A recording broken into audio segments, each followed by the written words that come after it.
नमस्कार, मैं हूं आपके साथ पूजा सचदेवा। कर्नाटक धर्मस्थल केस में सभी को इंतजार है रहस्य से पर्दा उठने का कि आखिर कर्नाटक का धर्मस्थल जहां पर लाखों लोग मन्नत मांगने आते हैं, वहां पर कई 100 लाशें दफन होने की गूंज सुनाई दे रही है। ये सिर्फ एक सनसनी नहीं है, बल्कि संस्थाओं, आस्था और सिस्टम पर सवाल है। अब इस रहस्य से पर्दा उठाने के लिए कर्नाटक सरकार ने विशेष जांच टीम बना दी है, यानी कि एसआईटी बना दी है, जिसकी जिम्मेदारी है पूरे मामले की परतें उधेड़ने की। आखिर जो शव दफनाए गए उनकी हकीकत है क्या? अब सबकी निगाहें टिकी हैं एसआईटी की जांच पर। राज्य सरकार ने 19 जुलाई को एक सरकारी आदेश जारी कर 4 सदस्यीय एसआईटी गठित की।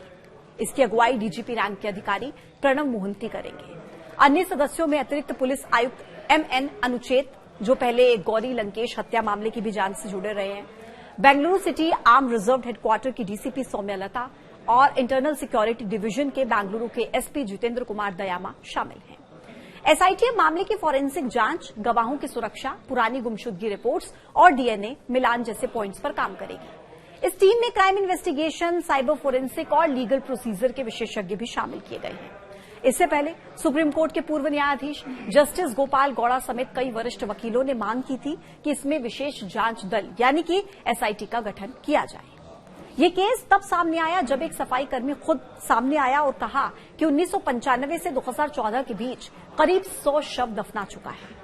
धर्मस्थल की एक प्रतिष्ठित धार्मिक संस्था में काम कर चुके इस व्यक्ति ने 12 जुलाई को बेलथांगड़ी तालुका के न्यायाधीश के सामने बीएनएसएस की धारा के तहत विवरण दर्ज कराया।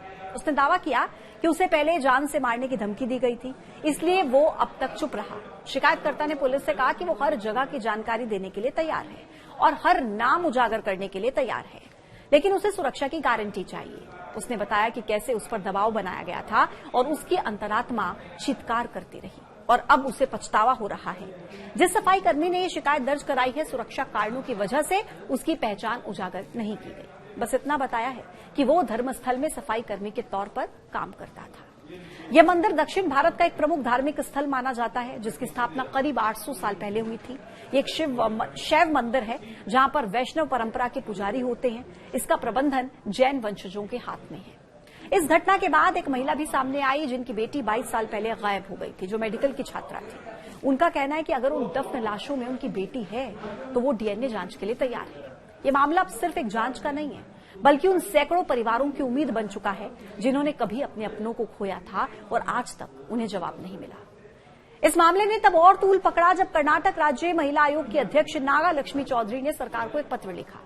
उन्होंने न केवल मेडिकल छात्रा के परिजनों की गवाही का हवाला दिया, बल्कि सफाई कर्मी के कोर्ट में दिए गए बयान को भी गंभीरता से लेने के लिए कहा। उन्होंने चेताया कि यह कोई इकलौती घटना नहीं है, बल्कि एक निरंतर चले आ रहे पैटर्न की तरफ इशारा कर रहा है, जहां युवतियों, छात्राओं और महिलाओं की गुमशुदगी और रहस्यमयी मौतें पिछले 20 सालों से दर्ज की जा रही है। धार्मिक नगरी, लाखों श्रद्धालु, शांत पहाड़ी इलाका और एक ऐसी कहानी जिसने पूरे कर्नाटक को हिलाकर रख दिया।